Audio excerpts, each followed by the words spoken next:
Olá, bem-vindos ao Giramundo, a nossa coluna semanal do Diário Campineiro. Administrar uma clínica médica nunca foi uma tarefa simples.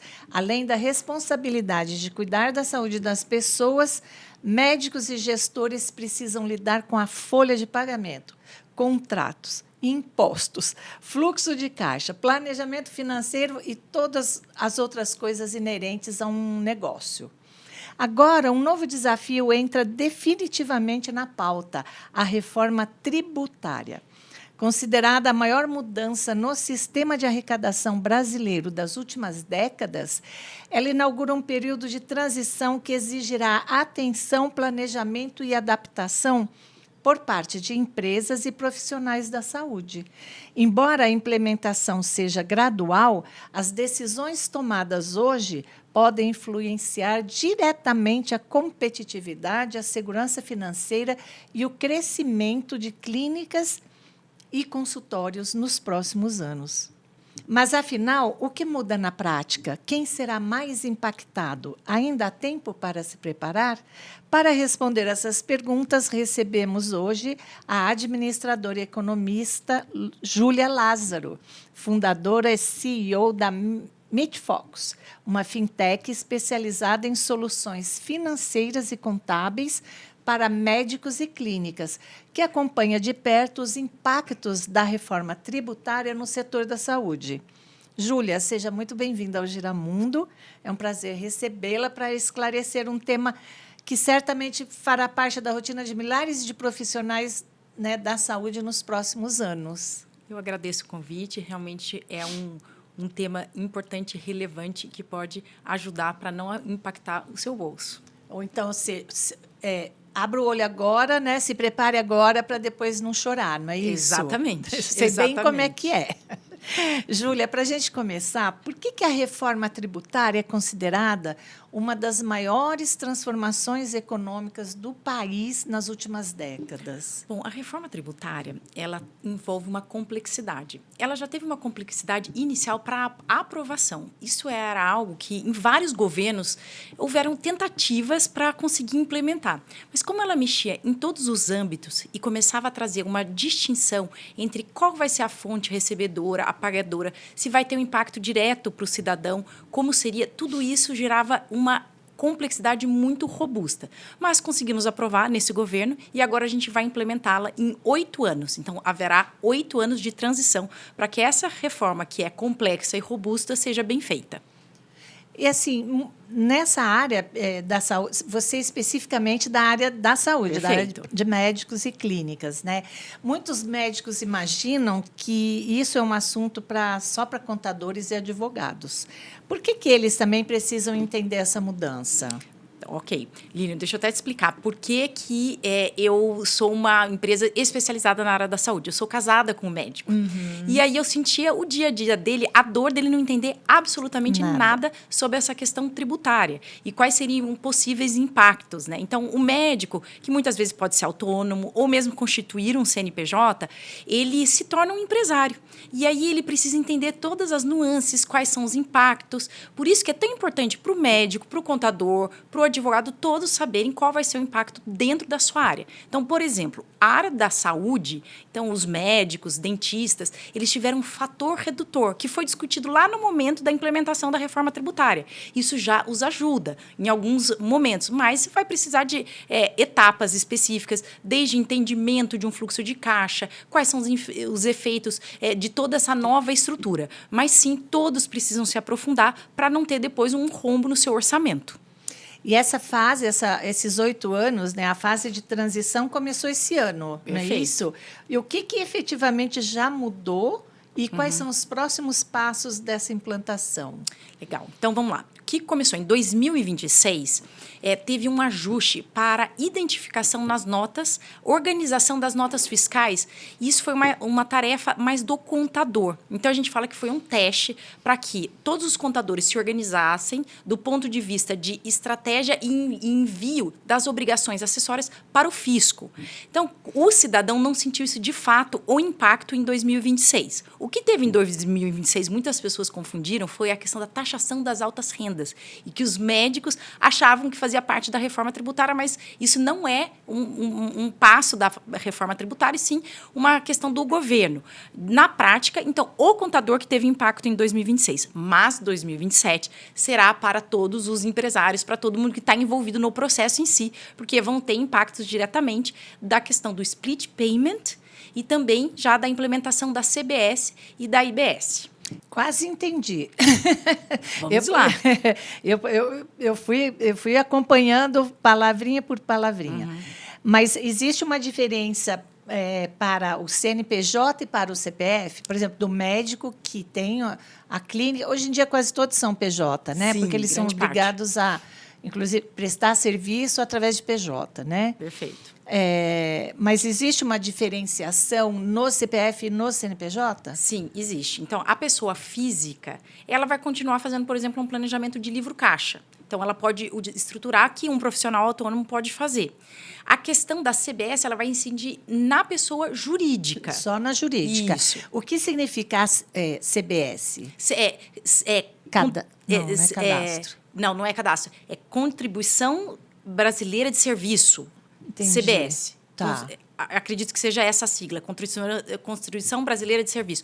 Mas é em relação à questão da sua prestação de serviço. Em relação à prestação de Isso, serviço. Isso, exatamente. Aí você falou sobre tomar crédito de fornecedores. Isso, exatamente. Essa é a mudança. Como isso funciona na prática? Na prática, dá um exemplo. Se um prestador de serviço que você compra, vamos lá, dentro de uma clínica médica, você compra lá insumos, por exemplo, de limpeza, ou você compra insumos de touca, a questão da máscara, luva, etc. tudo isso. E ele é um cliente que, né, um fornecedor que é cadastrado, que está lá no lucro presumido, que é optante pela questão do crédito. O que ele vai fazer? A hora que eu fizer essa compra, eu vou guardar, eu vou armazenando 3,5%, que vai ser uma taxa mais ou menos, que está estimada pelo mercado, que vai ser a retenção.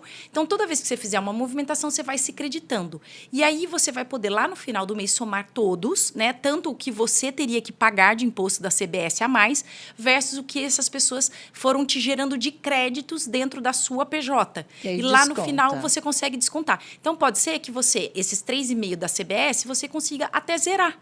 Então, você não vai ter um adicional. O que significa? Se você estiver bem organizado e bem planejado, você não vai pagar um imposto adicional da CBS. E se você... Ao contrário, se você não fizer isso, ou não tiver, e se você não tiver fornecedores que sejam optantes desse crédito, você vai pagar os 3,5% da CBS. E morreu aí com e os morreu 3,5%. exatamente com os 3,5%. E existe mais de uma opção. Ou você é optante ou não optante.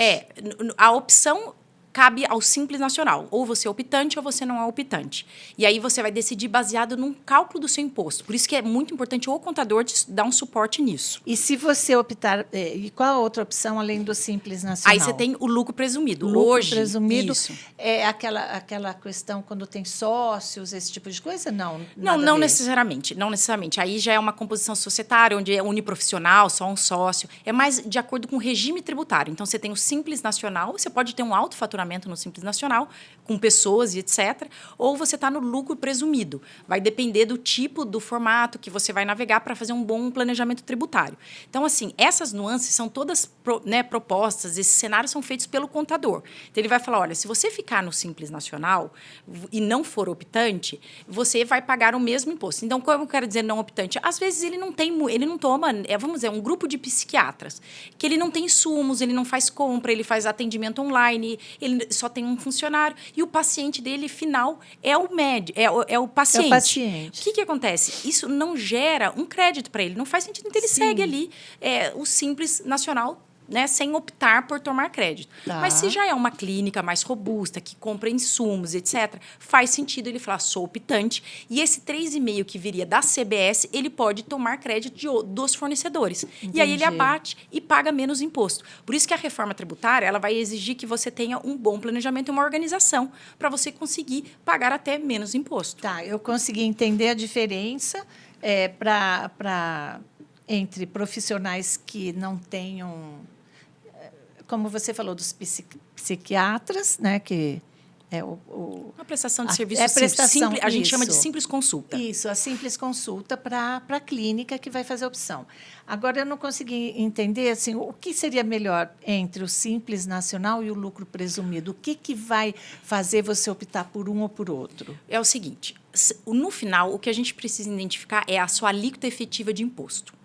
E aí, o que acontece? Quando um cliente chega para a gente e fala assim, eu devo ficar no Simples Nacional ou no lucro presumido? A gente abre um leque de planejamento tributário para identificar qual é o melhor formato. Então, vamos dizer assim, se esse médico está no Simples Nacional e ele fatura até em torno de 25 mil, faz sentido ele estar no Simples Nacional, porque ele tem um faturamento. Então, o primeiro teto seria esse, o do faturamento. E aí, ele vai ter uma alíquota em torno de 8% a 10%.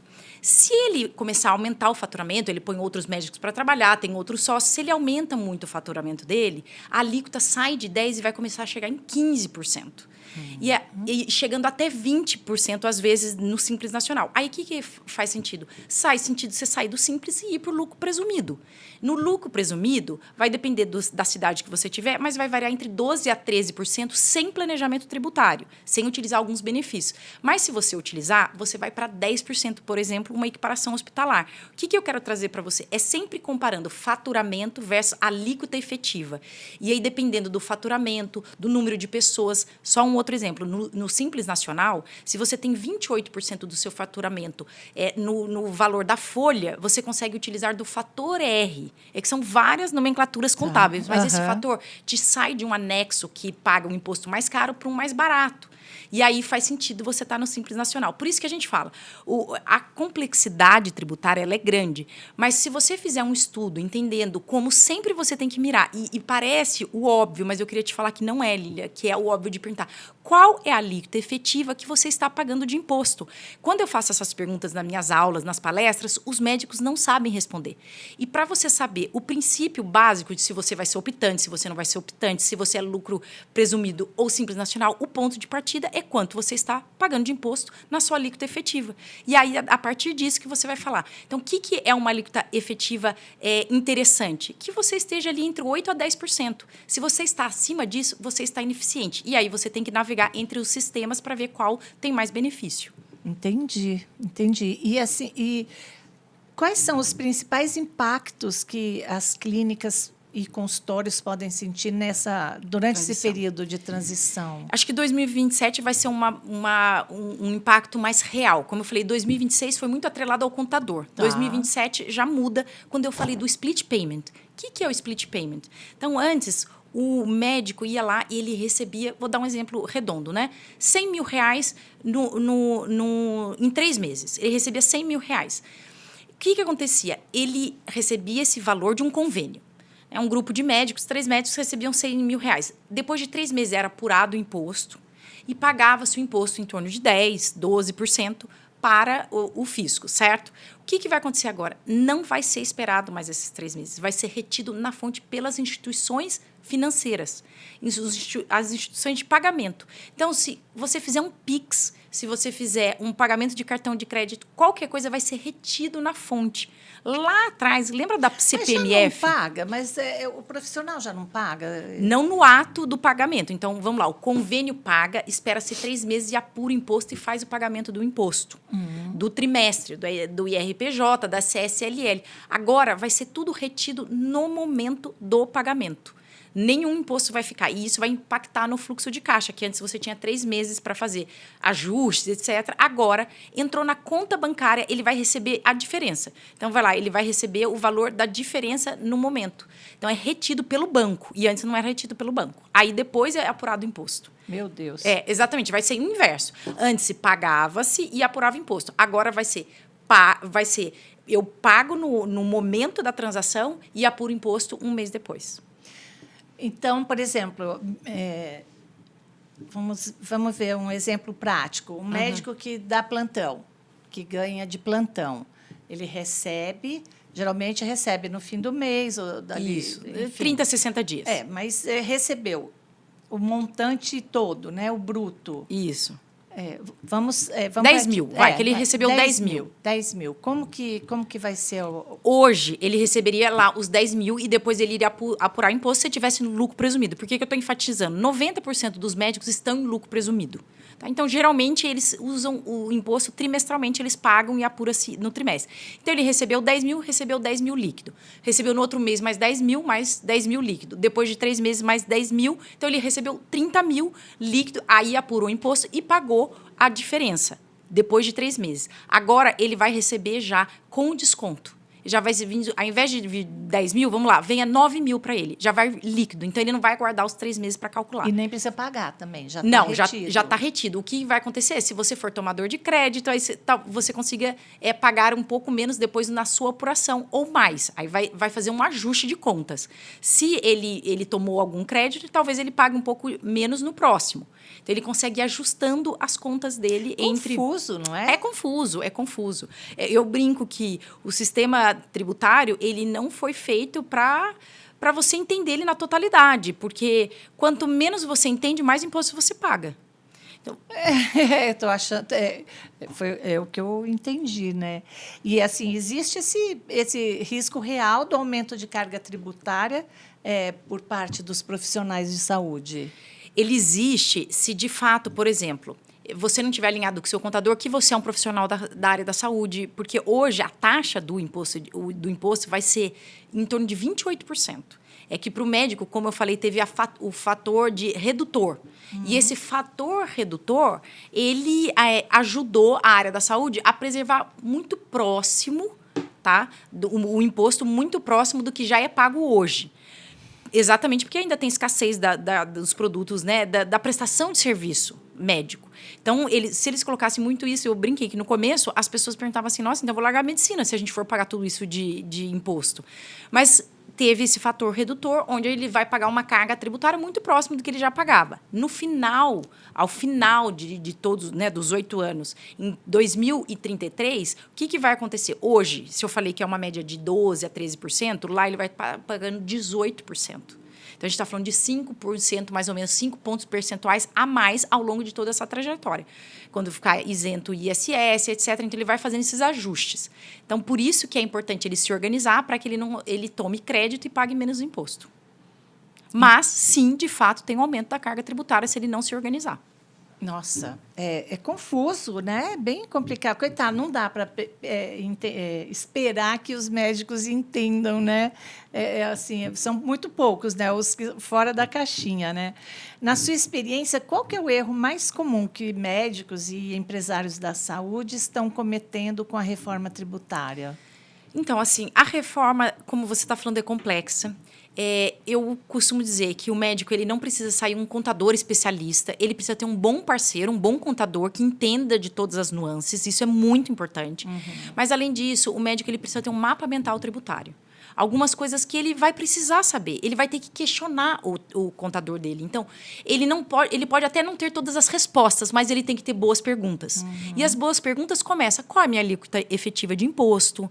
Qual regime tributário que eu devo navegar? Aí essa pergunta, mas qual deles? Ele tem que fazer essa pergunta para o contador. No Simples Nacional, eu tenho algum benefício? E aí a terceira pergunta seria: qual é o planejamento tributário mais adequado para eu que estou prestando serviço na área da saúde? Porque, às vezes, o contador atende um posto de gasolina, uma loja de roupa e o CNPJ médico, e ele não sabe das nuances. Então, por isso que é muito importante ele fazer essa pergunta. Qual o planejamento que eu ainda posso usufruir? Eu posso fazer um livro caixa, eu posso utilizar de equiparação hospitalar, eu posso constituir uma hold. O contador tem que conversar e mostrar isso para ele, fazer um estudo, direto ou indiretamente, ele precisa ter um suporte. Então, o erro que é cometido, conforme a sua pergunta, a resposta mais prática é, como ele acha muito complexo, ele não quer entender de nada e não quer fazer as perguntas corretas. Então, o médico precisa, sim, entender qual é o básico que ele precisa saber para seguir aí nessa jornada tributária aqui. E se o contador também não souber, fica complicado, né? Porque quem vai pagar a conta é sempre o cliente, né? Exatamente. É sempre o coitado. Exatamente. E me fala uma coisa, nesse ponto, o que a MIT Focus traz de solução financeira para médicos e clínicas. Certo. O que você consegue ajudar? Acho que Como esse é o nosso funciona? grande diferencial. A Mente Focus está no mercado há 10 anos e a gente atende médicos, dentistas, fono, fisioterapeutas. Nós somos especializados, então a gente não atende nada fora desse escopo. Por quê? Porque a gente queria profundidade, entendimento, entender todas as nuances e o dia a dia do médico. E é uma categoria, né? Isso. Da área da saúde. É né? a categoria da área da saúde. Então, o que a gente faz? A gente aprofunda todos esses temas e esses temas geram um impacto real para o nosso cliente. Só para você entender, nos últimos 10 anos, a gente gerou uma economia de 120 milhões para os nossos clientes. Principalmente baseado em um planejamento tributário que muitas vezes o contador que atende, né, o posto de gasolina não sabe, que é, por exemplo, a questão da equiparação hospitalar. Então, a gente aplica a equiparação hospitalar nas clínicas, que é onde tem uma redução de quase 70% dos impostos em conformidade com a lei. Então, o nosso grande diferencial é trazer um bom planejamento tributário em conformidade com a lei e estruturado para gerar um impacto real para esse médico. E a reforma tributária também está nos dando essa oportunidade de revisitar todos os nossos clientes, entender quais são os melhores cenários e também levar esse conhecimento em aula, podcast, etc. Sim. Eu dou praticamente uma vez por semana, sou convidada para dar uma aula, algo específico, porque ainda falta esse conhecimento para a área da saúde. E quando o profissional opta por procurar o atendimento de vocês dão esse suporte de contábil também, financeiro, Isso. tudo. Nós damos o suporte. Por exemplo, ele larga o contador dele e migra para vocês. Perfeito, é exatamente isso. Então, nós somos a entendi. contabilidade com um adicional, né? Que é a questão do planejamento tributário. Sim. Mas a gente faz a contabilidade, a gente é uma certificadora digital, então ele já consegue pegar a assinatura eletrônica dele para fazer os envios. A gente também faz um BPO financeiro, que é a terceirização do contas a receber e a pagar da clínica, porque às vezes o médico não tem tempo de fazer isso de uma forma estruturada, e aí ele já sai com os resultados financeiros dele bem estruturados. A gente faz tanto a pessoa física, que é o livro caixa, quanto a pessoa jurídica. E, adicional isso, a gente entra também, avalia, por exemplo, renegociação de dívidas, porque às vezes o médico está perdido, pegou empréstimo para fazer algumas expansão de clínica, etc. Então, a gente renegocia dívidas. A gente faz várias questões, desde soluções financeiras a tributárias. Bacana. Pelo menos assim, engloba tudo, né, toda a necessidade, né, de um profissional. Né? E também tem um ponto adicional que eu queria trazer, é que, além dessa prestação de serviço estruturada, a gente desenvolveu uma plataforma tecnológica. Então, hoje, a gente consegue, né, não tem aquela questão de envio de coisas físicas, né, malote, que a gente fala. Hoje, a gente atende 23 estados ao longo do Brasil inteiro, em torno de 5 mil médicos, através da nossa plataforma, que emite nota, etc., tudo estruturado. Então, é um contador digital. Que bacana. Então, essa é uma outra opção ou faz parte? Não, faz parte do pacote. O atendimento de vocês funciona através da fintech. Exatamente, através dessa plataforma onde você consegue emitir as suas notas, a gente treina as secretárias, a gente treina o médico, ele consegue fazer emissões das notas fiscais, acompanhar os relatórios de produção do médico, você consegue ver tudo na palma da mão. Bacana, bacana, né? E você costuma dizer que este é o momento de se fazer o diagnóstico, né? Sim. O que uma clínica deve analisar imediatamente, ontem? Ontem, ela precisa analisar como que está sendo o fluxo de caixa dela. Então, ela precisa fazer um planejamento financeiro. Ela precisa definir se vai para o regime do Simples Nacional ou do lucro presumido. Ela precisa entender a alíquota efetiva de imposto dela. E ela precisa entender qual é o tipo de insumos que ela está consumindo dentro da clínica dela. Esse pacote de informações vai gerar um bom cenário para ela saber para que lado ela deve ir, para qual cenário ela deve optar, com foco em pagar menos imposto. E você acha que nesse pacote os contratos com fornecedores e prestadores de serviços, parceiros, também precisarão ser revistos? Com certeza. Porque, assim, vamos dizer que tem um fornecedor que presta serviço para você, um grande fornecedor. E esse fornecedor está no Simples Nacional e não é optante. Você não vai poder tomar crédito. E aí, o que acontece? A gente já viu, por exemplo, convênios mandando cartinha para médico falando, olha, a gente quer que você, como PJ, seja optante, porque senão eu não consigo tomar crédito. E para a gente é interessante. Então, isso vai fazer parte de negociação com fornecedores. Olha, você... Então, dificilmente algum fornecedor vai falar, ficar não, fora disso, eu também né? acho. Esse é um bom ponto, tá? Eu até discuti isso com o nosso técnico, o contador, e eu falei, não tem por que não estar. A não ser que, no Simples Nacional, ele vai pagar muito menos imposto da CBS, porque como ele é um range, ele pode estar com um valor muito... Porque a gente fala, vai incrementar os 3,5. Se dentro do pacote do Simples Nacional tiver muito abaixo o valor do imposto, ele pode não optar, mas vai ser difícil. Assim, eu acredito que grande parte vai optar porque você vai poder tomar o crédito, ceder o crédito, vai fazer parte de uma negociação. Porque para ele baixar o crédito, o imposto previsto, ele vai também, às vezes, perder não fornecedores. Ele vai trocar né? ele vai trocar de fornecedor, exatamente. Se a pessoa... O fornecedor dele vai perder ele como cliente, exatamente. Né? Por conta de uma alíquota que não vai fazer tanta diferença. Não vai fazer tanta diferença. Então, é interessante, sim, para que ele se posicione em boas negociações, ser, sim, tomador de crédito. Você precisa abrir outra fintech para atender os fornecedores de clínica médica. É verdade, para estruturar. Vão ficar tudo perdido, né? Porque é um emaranhado, né? Assim, o Brasil não é para amador, né? Não, como não o pessoal fala, né? E assim, como que você... Bom, eu acho que você meio que já respondeu, né? Eu ia te perguntar como que a reforma pode impactar o fluxo de caixa e o planejamento financeiro das clínicas, é exatamente nessa questão do split payment, que vai reter, e aí você tem que ter um bom planejamento tributário atrelado ao caixa. Vai impactar, por exemplo... Porque é difícil se você fazia isso a cada 3 meses, quase que a mesma coisa assim, você recebe durante 3 meses e no final você paga o imposto, o desconto, tudo que tem que pagar e volta de novo. Mas aí então, você tem um caixa sobrando aqui. Isso. Não é Mas isso? é que no meio do caminho, muitas vezes, os médicos vão fazer uma compra de um insumo um pouco mais estruturado. Então, vai lá, compra de Botox. Eu vou comprar especificamente nos próximos 2 meses, eu fazer uma compra maior. Às vezes, eles usavam como fluxo de caixa. O que na prática, né, como um fluxo financeiro, o que na prática vai acontecer? É que pode ser que eles precisam de um crédito rotativo. Ele vai ter que contratar um crédito rotativo, porque todo mês vai sair. Tem que estar comprando mensal. Exatamente. Mas, assim, o crédito rotativo vai ser uma opção. Só que a gente está falando do Brasil, onde a gente está falando aí que se você fizer isso aleatoriamente, ser uma estrutura, você vou usar o cartão de crédito para me financiar, 400% de juros ao ano. Então, assim, é muito importante que a pessoa fale como era o meu formato, o meu fluxo. Eu vou ajustar o meu fluxo para não precisar entrar em cartão ou mesmo em crédito não estruturado, né? Que é o famoso cheque especial, que é aí tudo muito caro. A pessoa vai ter que se organizar. Tá, mas aí você está falando... Eu penso assim, num cenário assim, de entrada e saída mesmo, assim... o montante que entra e o montante que sai, mas, por exemplo, aquelas contas fixas, por exemplo, funcionário. Sim. Vai impactar essa entrada, o caixa, vai impactar o caixa das clínicas? Isso vai ter um impacto no caixa? Né? Vai ter um impacto no mensal.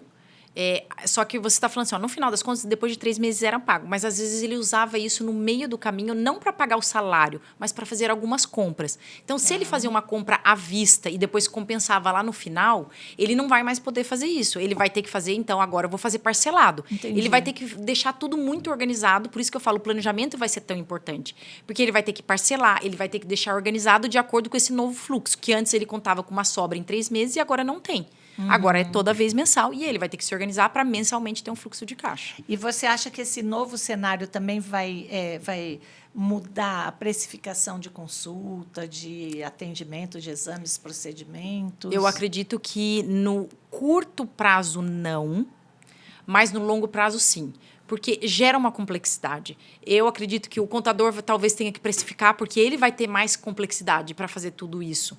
Então, o contador vai repassar, o médico vai repassar. Então, tem uma cadeia de complexidade que podem ser repassadas. Mas já me fizeram essa pergunta, se eu iria colocar um valor adicional o ano que vem. A gente ainda não tem grandes respostas, mas a gente também tem um mercado. Se o mercado não colocar, eu também não vou ter que colocar. O que a gente vai ter que compensar?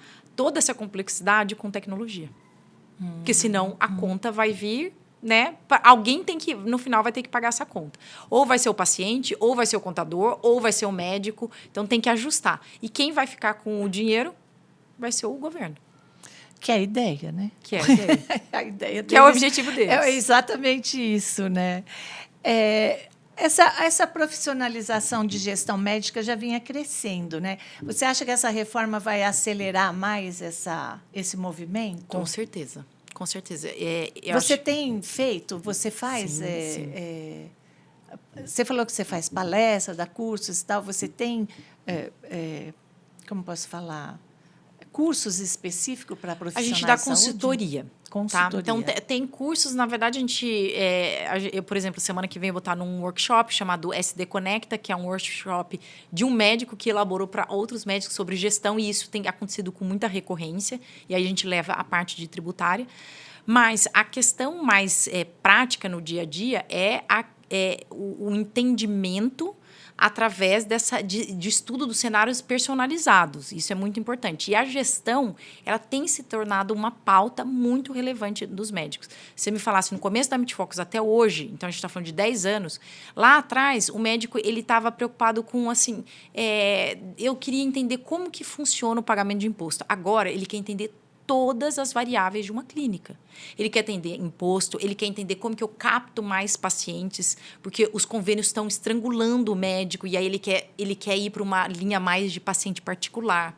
Ele quer entender... Uma coisa que já houve essa mudança, né? Muitos médicos já não atendem mais convênio, é só particular. Exatamente. Então, o que eu vejo de uma mudança de 10 anos é um médico antes muito focado em uma coisa pontual de gestão para um médico que está tentando entender o todo, porque está com as margens, né, com os resultados muito espremidos pelo convênio, pela essa questão tributária, e aí ele está tentando entender. Então, sim, os médicos estão com um olhar diferenciado para essa parte de gestão financeira dentro das clínicas deles.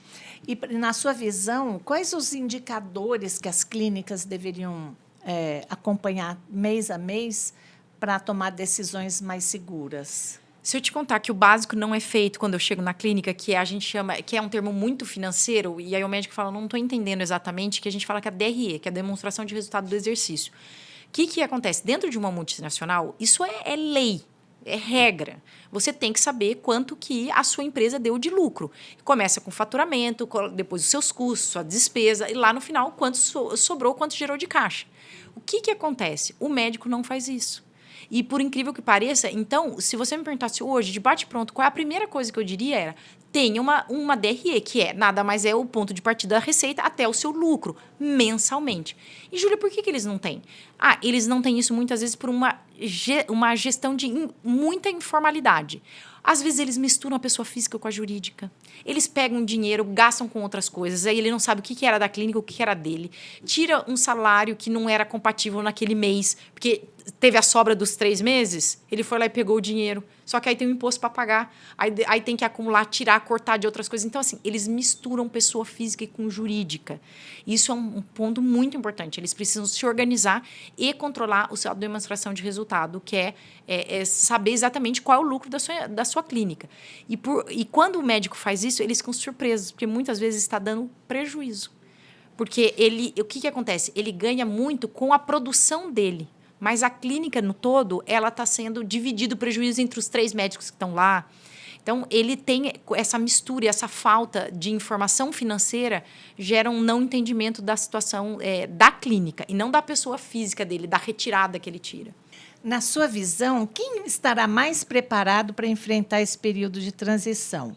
Quem apenas cumprir as novas regras ou quem utilizar esse momento para reorganizar toda a gestão do negócio? Com certeza, quem utilizar esse momento para gerar uma reorganização da sua gestão como um todo, não só a parte tributária. A parte tributária ela é uma parcela, mas, como eu te disse, hoje tem empresas, né, tem mentorias, tem escolas médicas, porque você não teve isso na faculdade. Então, você vai ter que fazer isso fora. E aí, ao invés de você aprender de uma forma generalizada, algo que... deixa eu ver como que funciona uma DRE de uma indústria, deixa eu ver como que calcula... Não. foca na sua clínica, já pega algo que os médicos estão fazendo, alguns mentores, algumas escolas, você vai lá, faz focado no que você precisa saber para você já trazer uns resultados já baseado você já faz estudos de casos compartilhados. Então, tem que ser coisas práticas. Não adianta também querer fazer coisa geral e aí você sair com pouco aplicável na tua clínica. Porque hoje em dia, os médicos, né, com formação mais atualizada, eles têm uma preocupação maior em relação a isso, né? A gerir o próprio negócio, a clínica. Eles têm já uma visão empreendedora, né? Que antigamente não tinha. Isso aí é uma coisa que não é ensinada em faculdade, né? Precificar, consulta, como fazer, enfim. Mas, assim, a visão que a gente... Para mim, fica... Eu também sou casada com médico. E Coincidência? Eu costumo falar que ele não sabe quanto ganha e nem sabe quanto gasta. E é muito doido isso, né? Porque é uma vida toda, né? E ele não quer saber também, não quer entender disso aqui. Tem imposto para pagar, ai, meu Deus, mas não quer entender por que tem que pagar, quanto está pagando. É uma disciplina muito diferente, muito avessa, né, do dia a dia deles, né? Então... Sim. E você estava comentando do recém-formado versus o médico que já está num outro momento da carreira, etc. Mas eu acho que o recém-formado ele vai ter um aliado, que é a inteligência artificial. Então, verdade. Hoje, você fala assim... Pega o seu extrato bancário da clínica. Pega o extrato bancário da clínica, da sua conta da clínica. Joga numa IA, num ChatGPT, num Gemini, num Claude. Você joga e fala o seguinte, separe por categorias, caracterize, me dê um planejamento para o ano que vem. Sai tudo. Absolutamente tudo. Então, ele vai ter esse aliado. Obviamente, os médicos mais antigos, eles talvez não tenham esse entendimento. Mas se ele tiver um interesse por tecnologia, ele consegue fazer isso de uma forma bem rápida e ágil. Então, assim, eu acho que o que vai ser aliado vai ser a gente conseguir utilizar as ferramentas de inteligência artificial a nosso favor. Aí, para qualquer esfera. Mas é que os recém-formados eles têm mais facilidade, né, de utilizar isso. Mas vai dar um bom resultado e vai começar a mexer com essa questão da gestão, como você me falando. Né? A gestão atrelada à inteligência artificial, então, hoje já tem atendente de secretária virtual com IA dentro das clínicas. Até mesmo o atendimento com o paciente. Né? Antigamente, o médico ficava ali só digitando. Agora, já tem os transcritores, né, que você vem e já gera toda a informação dentro do prontuário, ele só valida. Então, tem muita coisa que o médico pode utilizar ao favor dele, desde o contato com o paciente até a gestão financeira dele, através de inteligência artificial.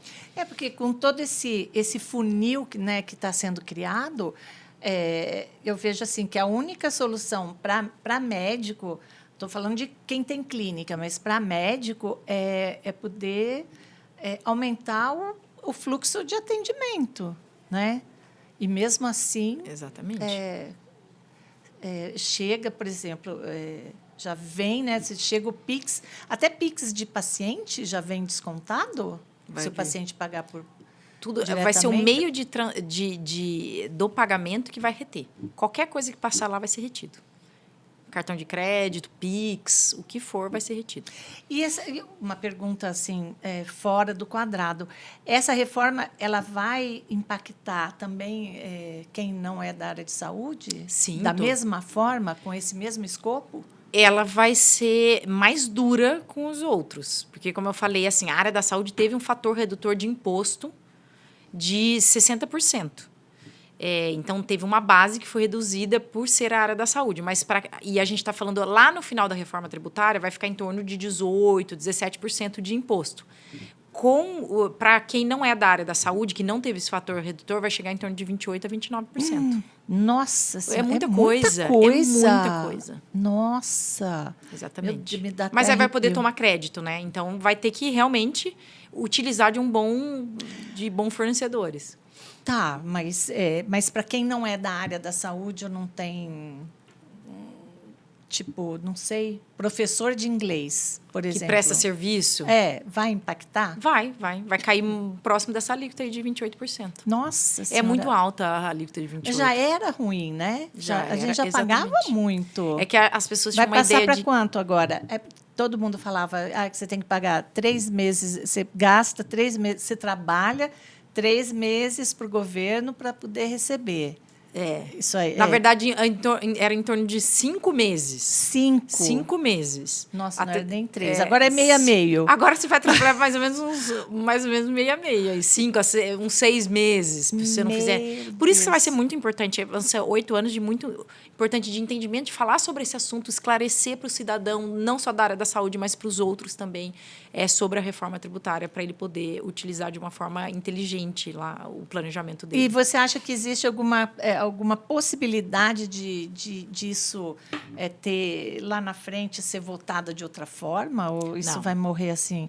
Viu? E o governo está dando o quê? A gente está dando sangue, o governo está dando o quê? Boa pergunta. Eles estão fazendo algumas contrapartidas, tá? Então, assim, por exemplo, ele está negociando as dívidas, que a gente está com um problema de dívida, que também, de certa forma, está ali, mas ele aplicou o desenrola. Você viu como é que você já viu o desenrola, como funciona? Eu vi. Não, mas não assim, é o desenrola. Gente, o desenrola não vai desenrolar nada. Você viu, a proposta é indecorosa, é vergonhosa. Mas é uma tentativa de fazer algo. Eu quero dizer assim, eles estão com algumas tentativas de políticas públicas para aplicar, mas assim, a gente sabe que na prática pouco se tem o retorno que a gente espera de tanto imposto. Eu acho que é isso. Eu não estou nem falando disso, mas eu já abri mão, sabe, de ter uma vidinha de terceiro... Sueca. Uma vida norueguesa. Norueguesa, né? Quem me dera, né? Mas eu digo assim... o desenrola, por exemplo, né, em grosso modo, sei lá, quem deve 100 mil reais, a proposta é, olha, você paga 50, mas você paga 50 à vista. Mas se a pessoa não tem dinheiro para pagar 1.500 por mês, sei lá, fez em sei lá quantos anos, como é que vai pagar? De onde vai tirar 50 para pagar? Mais ou menos isso. Eles colocaram uns cenários, mas assim, até uma alternativa desenrola é que tem vezes que tem feirões para renegociação de dívida. Então, por exemplo, a Febraban tem um feirão, onde eles feirão do Serasa, e aí você consegue reduzir em até 80% o que você contratou. Então, assim, as pessoas que estão endividadas, elas têm algumas opções que elas vão tentando se encaixar. Vai que vai. Mas sempre assim, você dá um descontão, mas você tem que pagar à vista. E as pessoas não têm esse dinheiro. Não tem. O brasileiro está cada vez mais endividado, não tem aquela pé de meia, né, para emergência, né? O pé já foi faz tempo, né? A meia está furada. E você sabe que eu vejo que saiu um estudo que fala que 70% dos brasileiros disponibilizam dinheiro para ajuda familiar. Então, quando ela entra num caso desse, a pessoa não tem dinheiro, ela não vai conseguir. Ela pede para um irmão, uma mãe, um tio, um primo, e essa pessoa ajuda. Geralmente é isso que acontece, tá?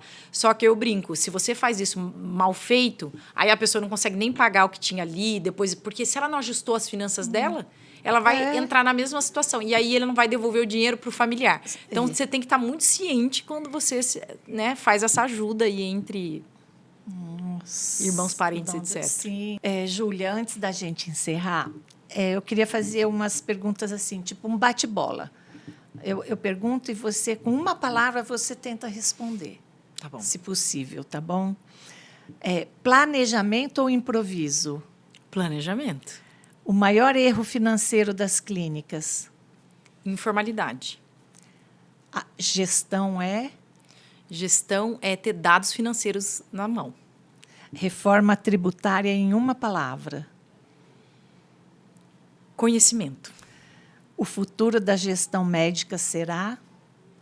Com inteligência artificial.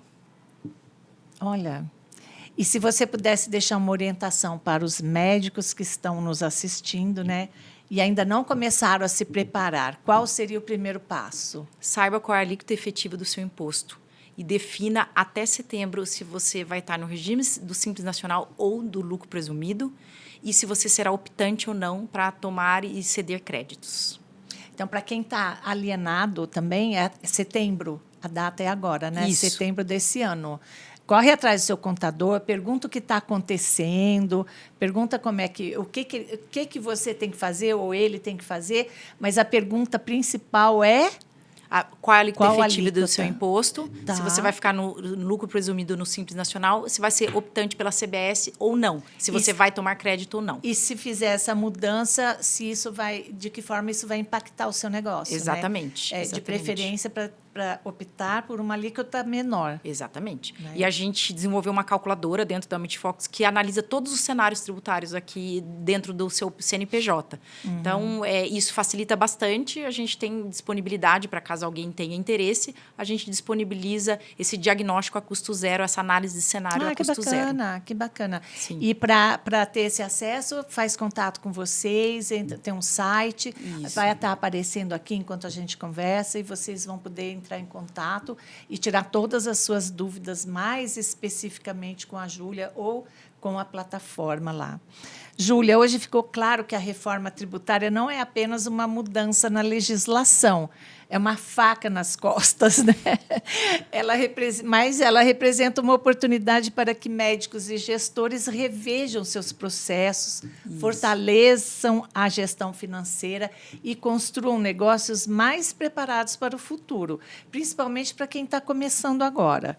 Em um setor cuja missão é cuidar da saúde das pessoas, a organização financeira, que é a saúde financeira, também precisa ser vista como um investimento na sustentabilidade das clínicas e na tranquilidade dos profissionais.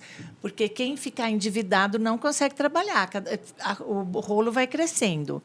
Júlia, muito obrigada por compartilhar o seu conhecimento e traduzir um tema tão complexo, tão difícil, e informações tão práticas e acessíveis, que eu até consegui entender um pouco. Que ótimo, que ótimo. Foi um prazer recebê-la no Giramundo e que essa conversa ajude muitos profissionais a enxergarem o planejamento como o melhor caminho para enfrentar as mudanças que já começaram. E a data é setembro, não esqueça, tá bom?